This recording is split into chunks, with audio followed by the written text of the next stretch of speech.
Good morning, and welcome back to Daily Dhamma, a letter to our children. Today is October 24th, and our reading is Wrath.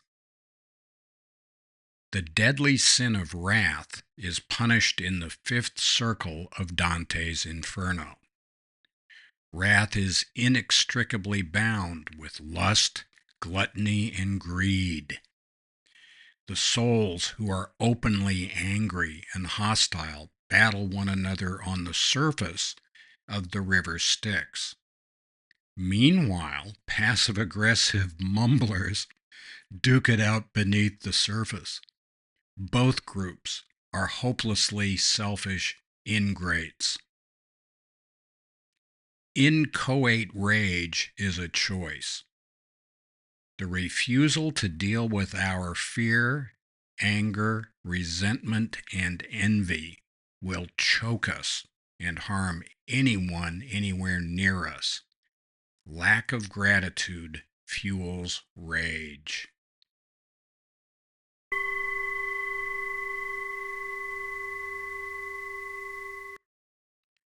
There is a big difference between momentary flashes of anger and a mindset, an attitude towards the world which is angry, ungrateful, and stumping around, highly critical all the time.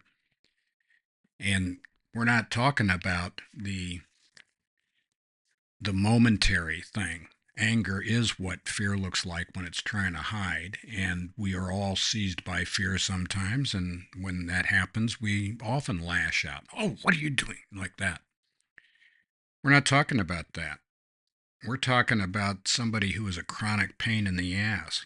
Pick.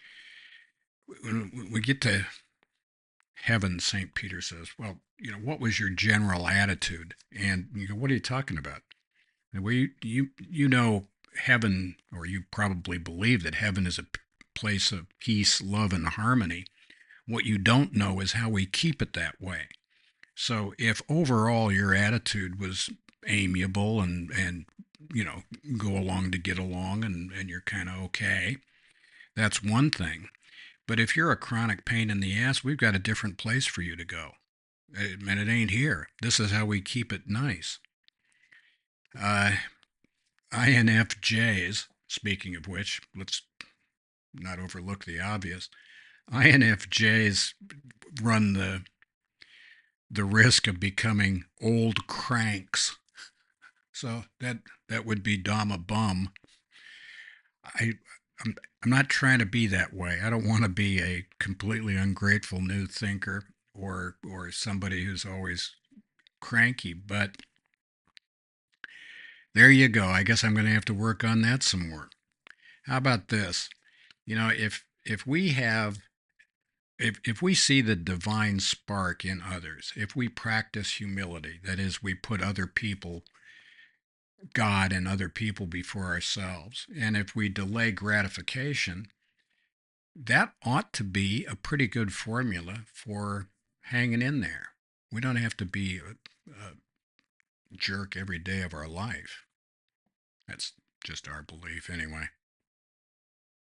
We all need to learn how to deal with our fear, with our resentments, our envy, our greed, the I want mores.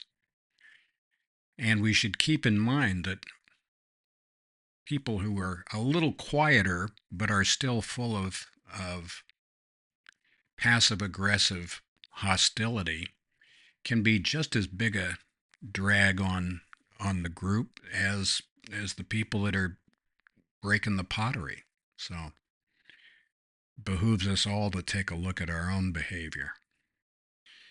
The 24th is about the five precepts and the seven deadly sins, and the 25th is about the opposites or alternative views on all of those things. And happy trails to you until we meet again.